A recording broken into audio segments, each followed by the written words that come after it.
فرزند زہرا یہ حالات برے ہیں۔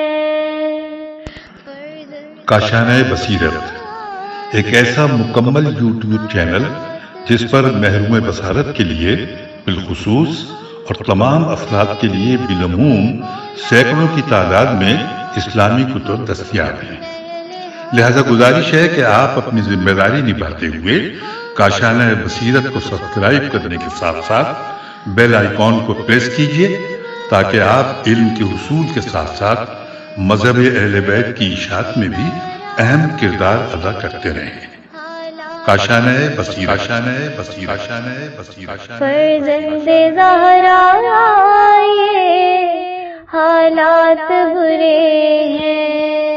بسم اللہ الرحمن الرحیم۔ السلام علیکم سامعین، کاشانہ بصیرت کا یوٹیوب چینل میں سیمی زوار ہم مل کر کتاب پڑھ رہے ہیں الدمۃ الثاقبہ، اور یہ ہے اس کی جلد اول۔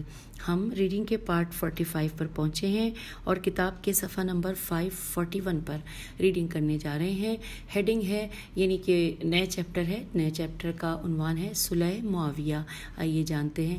لکھا ہے کتاب ابن ابی الحدید کے مطابق حضرت علی علیہ السلام کی شہادت کے بعد معاویہ نے اپنے تمام گورنروں کو ایک ہی مضمون کا خط لکھا، اور مضمون یہ تھا کہ اما بعد اللہ نے تمہیں تمہارے دشمن کے شر سے بچا لیا ہے، تمہارا خلیفہ قتل ہو چکا ہے۔ ایک شخص نے ہمت کر کے علی علیہ السلام کو قتل کر دیا ہے۔ ان لوگوں کے معتبر افراد کے خطوط مجھے مل رہے ہیں جس میں انہوں نے مجھ سے اپنی اور اپنے قبیلے کے لیے امان کی درخواست کی ہے۔ جب میرا خط پہنچے تو فوراً میرے پاس پہنچو، اپنا تمام لشکر اور تمام اسلحہ بھی ساتھ لیتے آنا۔ انتقام پورا ہو چکا ہے، آپ کی کوششیں بارآور ثابت ہوئی ہیں، سرکش اور باغی مارے جا چکے ہیں، والسلام۔ اس خط کے بعد ہر طرف سے معاویہ کے پاس فوجیں جمع ہونا شروع ہو گئیں۔ جب لشکر جمع ہو گیا تو معاویہ نے عراق کا رخ کیا۔ نیچے لکھا ہے، اگلے پیراگراف میں لکھا ہے کہ کتاب علل الشرائع کے مطابق معاویہ نے عمرو ابن حریث، اشعث ابن قیس، حجر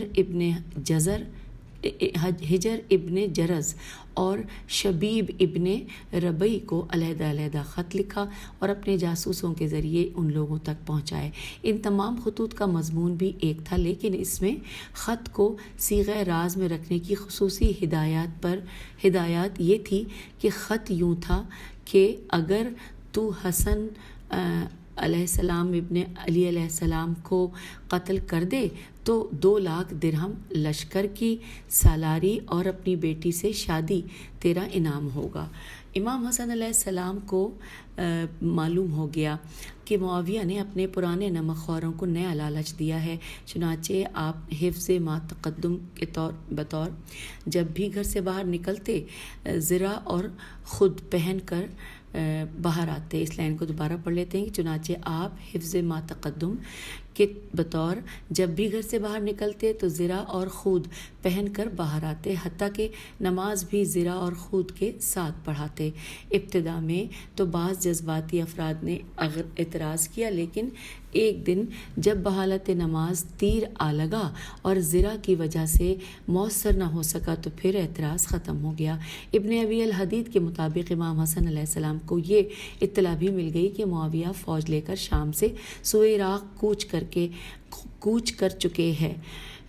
اس کو دوبارہ پڑھتے ہیں کہ لکھا ہے کہ ابن ابی الحدید کے مطابق امام حسن علیہ السلام کو یہ اطلاع بھی مل گئی کہ معاویہ فوج لے کر شام سے سوئے عراق کوچ کر چکا ہے، تو آپ نے اپنے گورنروں کو خطوط لکھے اور حجر ابن عدی عین دال چھوٹی کو ان کے پاس بھیجا، لوگوں کو معاویہ کے خلاف آمادہ جنگ کیا، مسجد کوفہ میں الصلاۃ جامعہ کی منادی کرا دی، اور جب لوگ مسجد کوفہ میں جمع ہو گئے تو امام حسن علیہ السلام ممبر پر تشریف لائے، حمد و ثناء الہی کے بعد حسب ذیل خطبہ دیا۔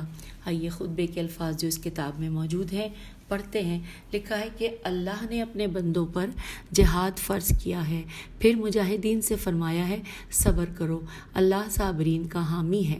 اے لوگو، تم جو چاہتے ہو وہ صبر ہی ہے، صبر ہی سے حاصل کر سکو گے۔ مجھے اطلاع ملی ہے کہ معاویہ آپ لوگوں کے ساتھ جنگ کی خاطر شام سے روانہ ہو چکا ہے، آپ لوگ اپنا پڑاؤ مقام نخیلہ، نون خے یہ لام ہے، نخیلہ پر لگائیں تاکہ وہاں جو مناسب ہو انجام دیا جائے۔ اس کے بعد آپ خاموش ہو کر ممبر سے اتر آئے۔ عدی ابن عین سے ہے یہ، عدی ابن حاتم تائی کھڑا ہوا اور اس نے لوگوں کو جنگ پر آمادہ کیا اور کہا کہ جسے آنا ہو میں حکم امام علیہ السلام کے مطابق نخیلہ کی طرف جا رہا ہوں، وہ آ جائے۔ پھر قیس ابن سعد ابن عبادہ انصاری، معقل میم این قاف لام، معقل ابن قیس ریاحی اور زید ابن سعصع یتیمی، یہ سواد این سواد این ہے ساسا، اور پھر ساتھ ہی لکھا ساسا تیمی ہے، تے یہ میم چھوٹی نے بھی ایسی تقریر کی اور نخیلہ کی طرف روانہ ہو گئے۔ ان کو جاتا دیکھ کر کوفے کے عوام بھی مسلح ہو کر نخیلہ جانے لگے۔ آخر میں امام حسن علیہ السلام خود بھی لشکر کی طرف روانہ ہوئے۔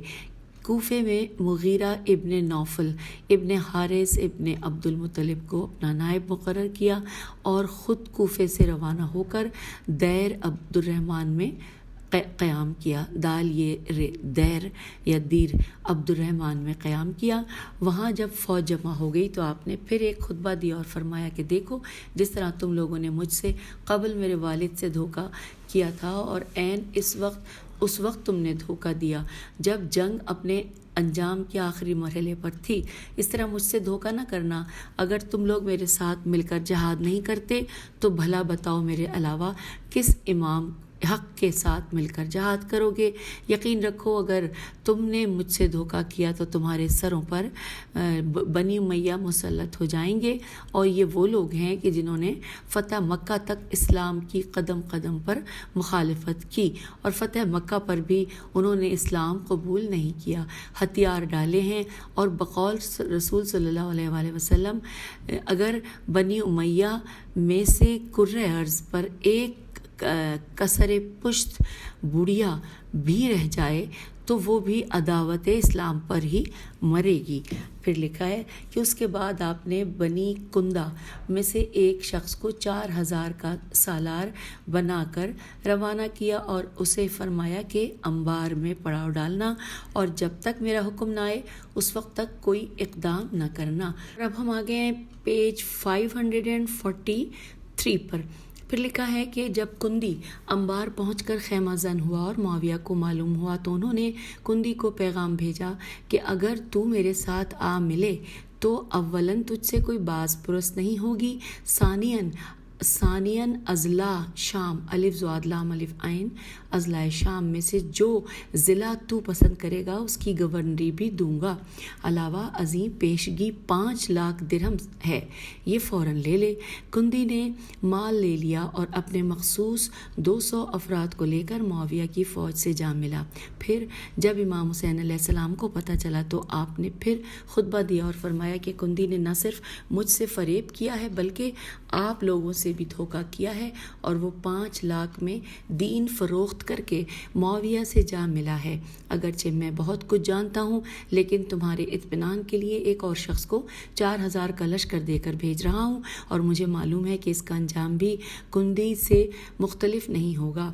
پھر آپ نے بنی مراد سے ایک شخص کو 4000 کا لشکر دے کر بھیجا، اسے بھی وہی نصیحت کی اور ساتھ ہی فرمایا کہ تجھے اس علم کے باوجود کہ تو بھی کندی سے مختلف نہیں نکلے گا، صرف اس لیے بھیج رہا ہوں کہ اہل کوفہ کو یقین ہو جائے کہ میں کتنا بے بس ہوں اور میری طرف سے اتمام حجت ہو جائے۔ یہ بھی انبار میں جا کر خیمہ زن ہوا اور معاویہ نے اسے بھی گورنری کا لالچ اور 5 لاکھ نقد کی پیشکش کر دی، یہ بھی پیسے وصول کر کے معاویہ سے جا ملا۔ پھر آپ نے عبید اللہ ابن عباس کو 12000 کے لشکر کے ساتھ بھیجا اور اس کے ساتھ قیس ابن سعد سعد اور سعید ابن قیس کو بھیجا اور فرمایا اگر معاویہ جنگ شروع کرنا چاہے اور ابتدا اس کی طرف سے ہو تو پیچھے نہ ہٹنا، اگر تجھے کچھ ہو جائے تو تیرے بعد قیس ابن سعد امیر لشکر ہوگا، اور اگر خدا نخواستہ قیس کو بھی کچھ ہو جائے تو اس کی جگہ سعید ابن قیس امیر لشکر ہوگا، میں بہت جلدی تمہارے پاس آ جاؤں گا۔ پھر نیکسٹ پیراگراف میں لکھا ہے کہ عبید اللہ لشکر کو لے کر آیا اور معاویہ کے بالمقابل خیمہ زن ہو گیا۔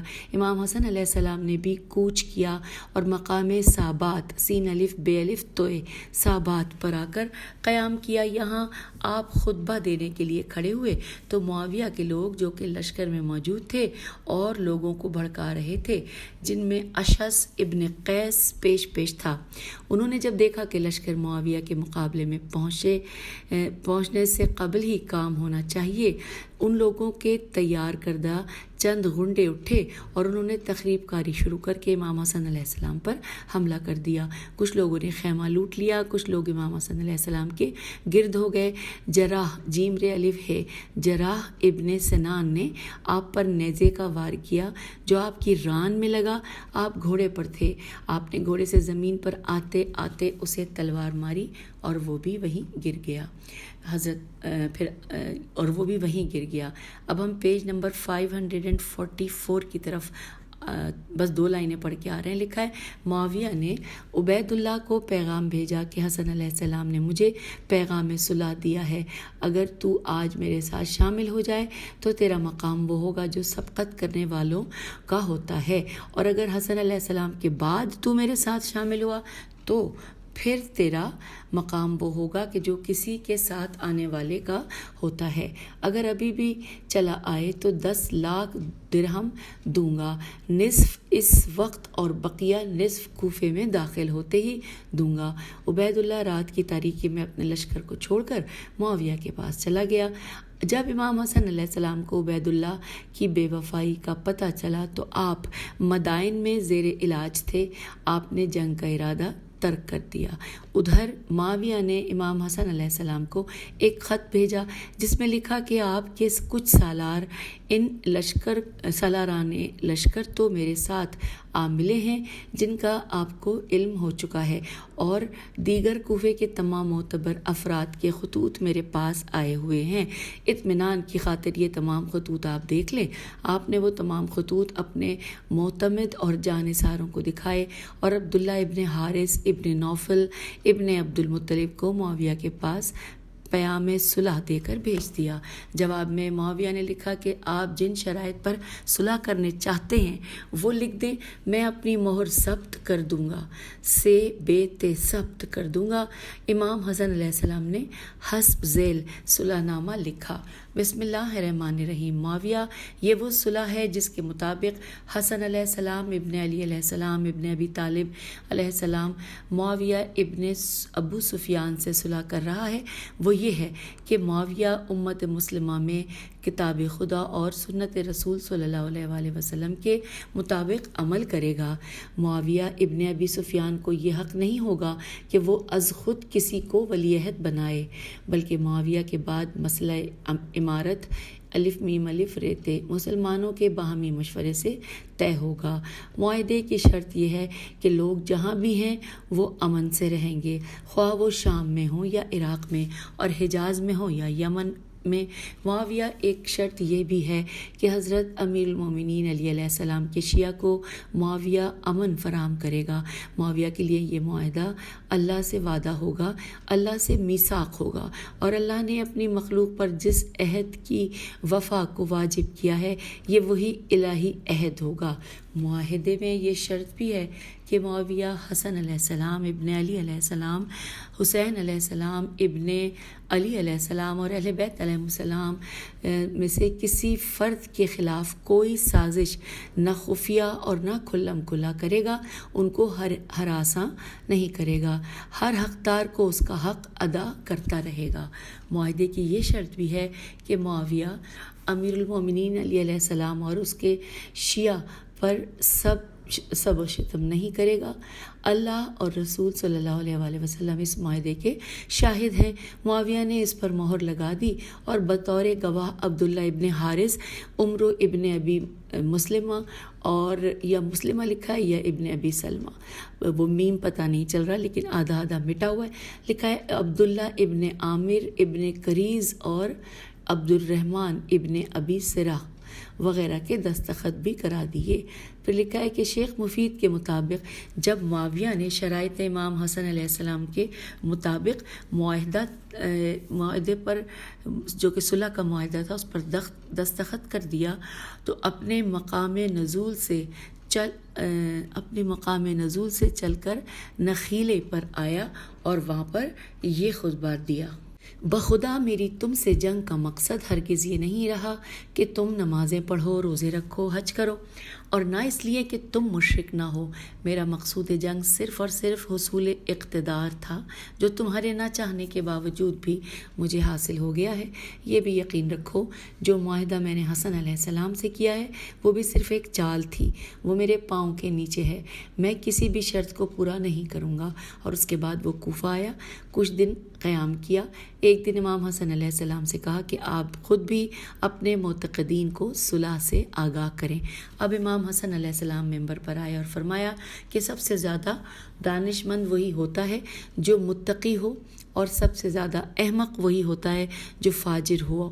اگر تم لوگ جا بلغا اور جا بلسا کے مابین جیم الف بے لام غین الف جا بلغا اور جیم الف بے لام سین الف جا بلسا کے مابین کسی ایسے شخص کو تلاش کرو جس کا جد امجد رسول اکرم صلی اللہ علیہ وآلہ وسلم ہو، تو تمہیں میرے اور میرے بھائی حسین علیہ السلام کے علاوہ ایسا شخص نہیں ملے گا۔ تمہیں معلوم ہے کہ اللہ نے تمہیں میرے جد امجد کے ذریعے ہدایت دی، تمہیں گمراہی سے نکالا، تمہیں جہالت سے نکالا، تم ذلیل تھے، تمہیں معزز کیا، تم تعداد میں کم تھے، تمہاری تعداد میں اضافہ کیا۔ معاویہ نے مجھ سے میرے حق میں جھگڑا کیا جو اس کا قطن نہیں تھا، میرا تھا۔ میں نے امت کی بہتری اس میں دیکھی کہ فتنہ جنگ ختم ہو جائے۔ تم لوگوں نے میری اس بات پر بیعت کی تھی کہ جس سے میری صلح ہوگی تم بھی اس سے صلح کرو گے، اور جس سے میں جنگ کروں گا تم بھی اس سے جنگ کرو گے۔ میں نے یہی مناسب سمجھا کہ معاویہ سے صلح کر لوں اور اپنے اور اس کے مابین جنگ کو ختم کر دوں۔ میں نے اس سے صلح کر لی ہے اور میں نے خون بہانے کی نسبت خون بچانے کو زیادہ مناسب سمجھا ہے۔ میرا مقصد صرف تمہارا امن اور تمہاری زندگی تھی، اگرچہ مجھے معلوم ہے کہ مستقبل میں یہ فتنہ تمہارے لیے موجودہ جنگ کے فتنے سے کہیں عظیم ہوگا، اور یہ امن چند روزہ ہوگا۔ اور پھر اب لکھا ہے کہ پھر معاویہ نے خطبہ دیا، جس میں پہلے تو اس نے حضرت امیر المومنین علیہ السلام پر خوب سب و شتم کیے، بعد میں امام حسن علیہ السلام پر سب کیے۔ لکھا ہے امام حسین علیہ السلام جواب کی خاطر اٹھنے لگے، امام حسن علیہ السلام نے انہیں بٹھا دیا، اور امام حسین علیہ السلام جواب کے لیے اٹھنے لگے، لیکن امام حسن علیہ السلام نے انہیں بٹھا دیا اور خود اٹھ کر فرمایا کہ اے علی علیہ السلام کو سب سے زیادہ یاد کرنے والے میں حسن علیہ السلام ہوں۔ میرا باپ علی ہے اور تو معاویہ ہے، تیرا باپ زخر ہے، سخر سواد خیرے سخر ہے، میری ماں فاطمہ سلام اللہ علیہا ہے اور تیری ماں ہند جگر خوار ہے، میرا دادا رسول خدا صلی اللہ علیہ وآلہ وسلم ہے اور تیرا دادا حرب ہے، میری دادی ختیجۃ الکبریٰ سے اور تیری دادی نفیلہ ہے، اور اللہ اس پر لعنت کرے جو ہم دو میں سے رذیل تر ہو۔ معاویہ نے کہا، حسن تو بیعت نہیں کرتا، کیا حسین علیہ السلام بھی میری بیعت نہ کرے گا؟ تو امام حسن علیہ السلام نے فرمایا کہ معاویہ، حسین علیہ السلام کے سامنے تو بیعت کا نام تک نہ لینا، یہ کٹ جائے گا لیکن بیعت نہیں کرے گا۔ احتجاج میں زید ابن وہب جہنی سے مروی ہے کہ جب امام حسن علیہ السلام مدائن میں زخمی تھے میں ان کی عیادت کو گیا اور عرض کیا قبلہ لوگ بڑے پریشان ہیں، اب آپ کا کیا پروگرام ہے؟ آپ نے فرمایا کہ اے جہانی، جہاں تک عوام کا تعلق ہے ان کا دل میرے ساتھ ہے، لیکن جو لوگ قبائلی صورت میں عوام پر مسلط ہیں وہ سب معاویہ سے مل چکے ہیں، اس لیے عوام کے دل ہمارے ساتھ ہونے کے باوجود ان کی تلوار ہمارے خلاف ہی رہے گی۔ یہ وہی عوام ہے جن کے دل ہمارے ساتھ تھے، لیکن انہوں نے اپنے بڑوں کے کہنے سے میرا خیمہ لوٹ لیا اور مجھے زخمی کر دیا۔ چند ایک مخلص ہیں جو اپنی جان کی بازی لگا دیں گے، لیکن ان چند مخلصین کو لے کر میں معاویہ سے لڑوں تو ان بیچاروں کے لیے مسئلہ بن جائے گا۔ اگر میرا تحفظ کریں گے تو معاویہ سے نہیں لڑ سکیں گے، اور اگر معاویہ سے لڑیں گے تو میرا تحفظ ان سے نہ ہو سکے گا۔ معاویہ کا پیسہ ہر جیب میں پہنچ چکا ہے۔ مجھے ایک دن اپنے بابا علی علیہ السلام نے کسی بات پر خوش دیکھا تو فرمایا کہ حسن علیہ السلام، خدا معلوم اس وقت تیرا کیا حال ہوگا کہ جب تو اپنے باپ کو اپنے سامنے شہید دیکھے گا، یا اس وقت تیرا کیا حال ہوگا جب اقتدار بنی امیہ میں سے ایسے شخص کے ہاتھ میں آ جائے گا جس کا حلق بے اندازہ وسیع اور پیٹ حد سے زیادہ بڑا ہوگا، جو کھا کھا کے تھکے گا اور تھک تھک کر کھائے گا، لیکن شکم سیر نہیں ہوگا۔ جب مرے گا تو آسمان میں اس کا کوئی معاون اور زمین پر کوئی عذر قبول کرنے والا نہ ہوگا۔ اگلے پیراگراف میں ہے کہ وہ مملکت اسلامیہ کے مشرق و مغرب کا مالک ہوگا، عوام میں اسی کے دین کی ترویج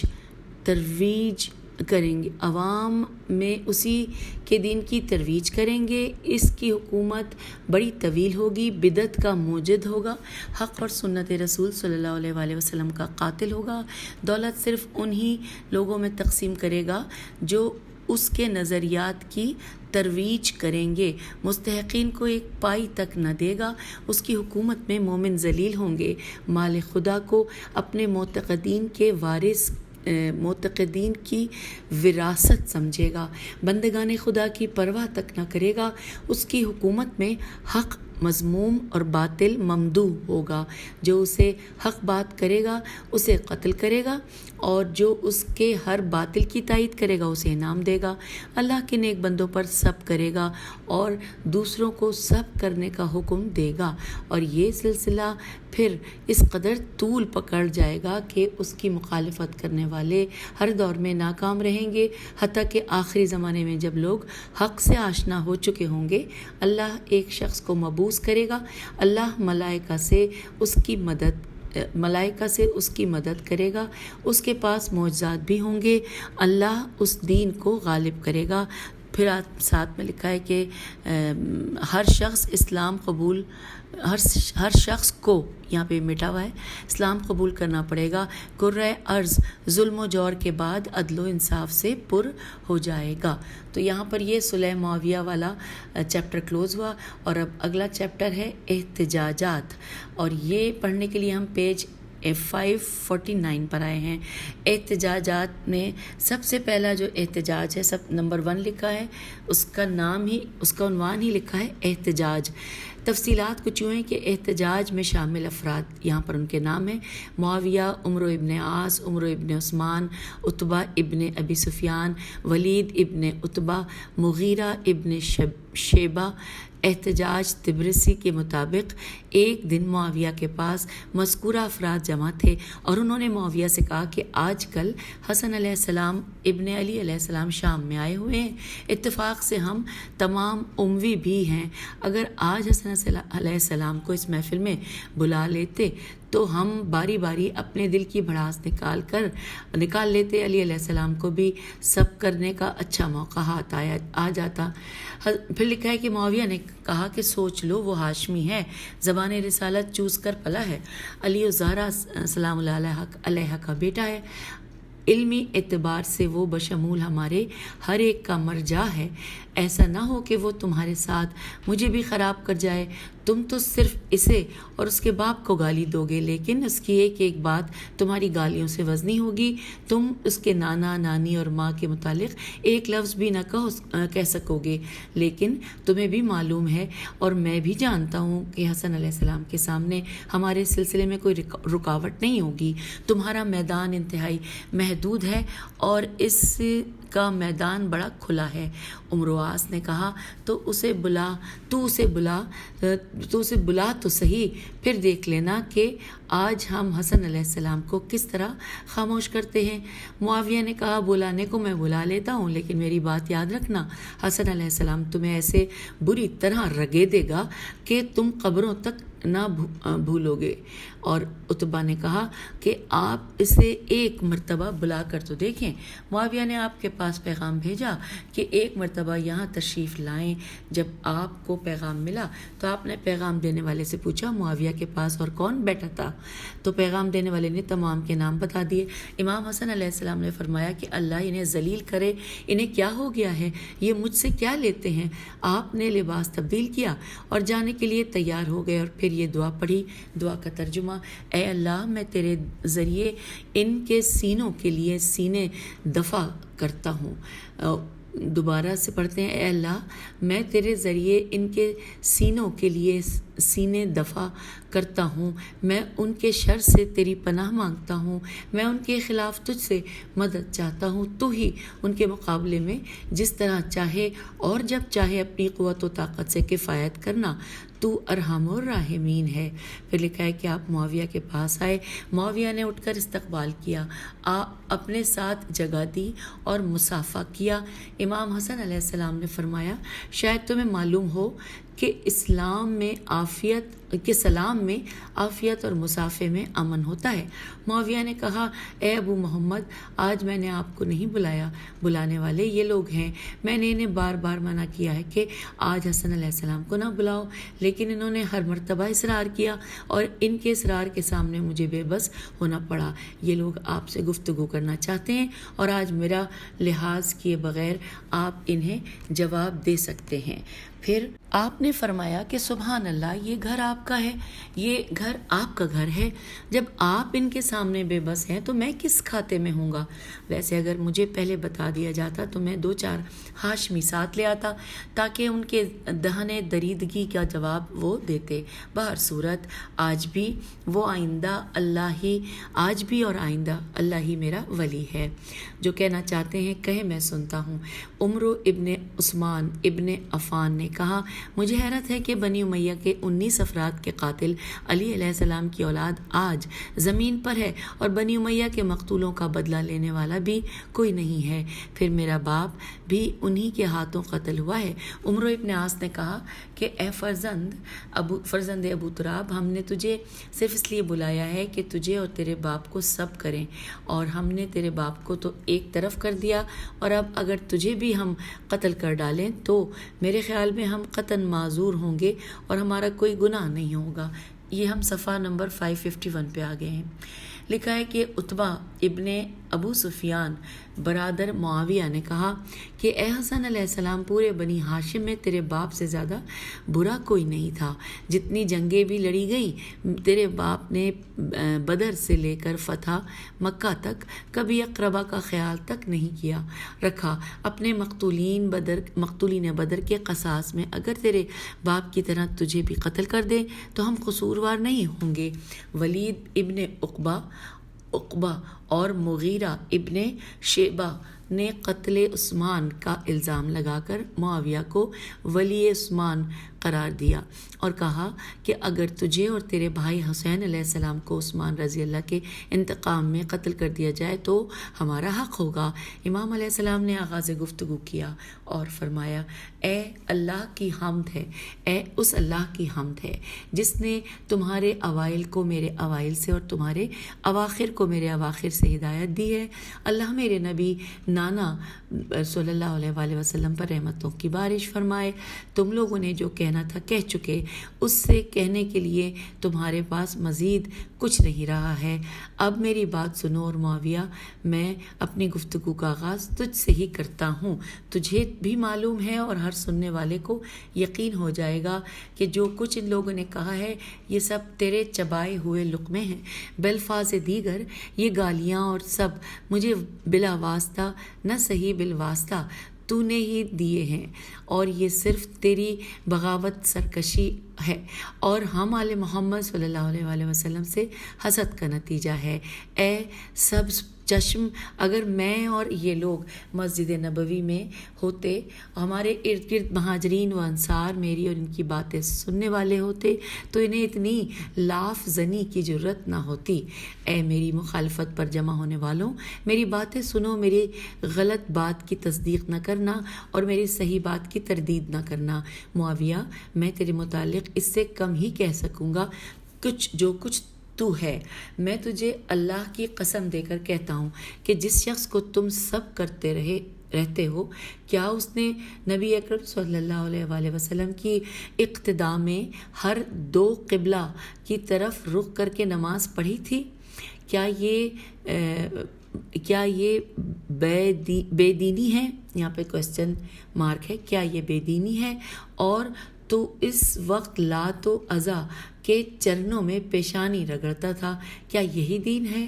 کیا میرے بابا نے بیعت رضوان اور بیعت فتح ہر دو کا شرف حاصل کیا تھا، جبکہ تو بیعت اول کا انکاری تھا اور دوسری بیعت کو توڑ دیا ہے؟ پھر لکھا ہے، ہم آگے پیج 552 پہ پھر لکھا ہے کہ کیا جس دن تمہاری اسلام کی پہلی لڑائی میں حضور صلی اللہ علیہ وآلہ وسلم نے مقابلے کے وقت مقام بدر میں میرے بابا کے ہاتھ میں نبوی علم اور تیرے ہاتھ میں مشرکوں کا علم نہ تھا؟ اور کیا تو اس وقت لات و عزا کے پجاریوں سے نہ تھا؟ اور تو اس وقت رسول خدا صلی اللہ علیہ وآلہ وسلم اور مومنین سے جنگ کو اپنے لیے فرض عین نہ سمجھتا تھا؟ جنگ خندق میں تمہاری ملاقات میرے بابا سے ہوئی تو اس وقت اس کے ہاتھ میں نبوی علم اور تیرے ہاتھ میں مشرکوں کا علم نہ تھا؟ ان میں سے ہر مقام پر تو شخص غضب نبوی صلی اللہ علیہ وآلہ وسلم کا مرکزی نقطہ ہوا کرتا تھا۔ جب نبی کونین صلی اللہ علیہ وآلہ وسلم نے خیبر میں یہودیوں کا محاصرہ کیا، عمر رضی اللہ کو مقابلے میں بھیجا، وہ ناکام واپس آئے۔ پھر سعد ابن معاذ کو بھیجا، وہ میدان سے زخمی لایا گیا، تو حضور صلی اللہ علیہ وآلہ وسلم نے فرمایا کہ کل علم اسے دوں گا جو محبوب خدا اور رسول صلی اللہ علیہ وآلہ وسلم اور محب خدا و رسول صلی اللہ علیہ وآلہ وسلم ہوگا اور فاتح لوٹے گا۔ اور وہ علم میرے بابا کو ملا اور خیبر کی فتح ان کے ہاتھوں میں ہوئی، اور تو اس وقت مکے میں عداوت خدا اور رسول صلی اللہ علیہ وآلہ وسلم کا مجسمہ بنا ہوا تھا۔ بھلا ایک ایسا شخص جس نے زندگی کا بیشتر حصہ عداوت نبویہ میں گزارا اور قدم قدم پر آپ کی مخالفت کرتا رہا، وہ اور ایسا شخص جس نے قدم قدم پر اپنی جان نبی صلی اللہ علیہ وآلہ وسلم پر قربان کی برابر ہو سکتے ہیں؟ پھر فتح مکے کے وقت تو نے نبی کونین صلی اللہ علیہ وآلہ وسلم کی رسالت کو تسلیم نہیں کیا بلکہ ہتھیار ڈالے تھے۔ سامعین، یہاں پر ہم آپ سے اجازت چاہتے ہیں، اور یہ ہے صفحہ نمبر 552، آدھا پڑھ لیا ہے، اور یہیں سے ہم اگلی نشست میں ریڈنگ کا آغاز کریں گے۔ اجازت دیجیے، خدا حافظ، فی امان اللہ۔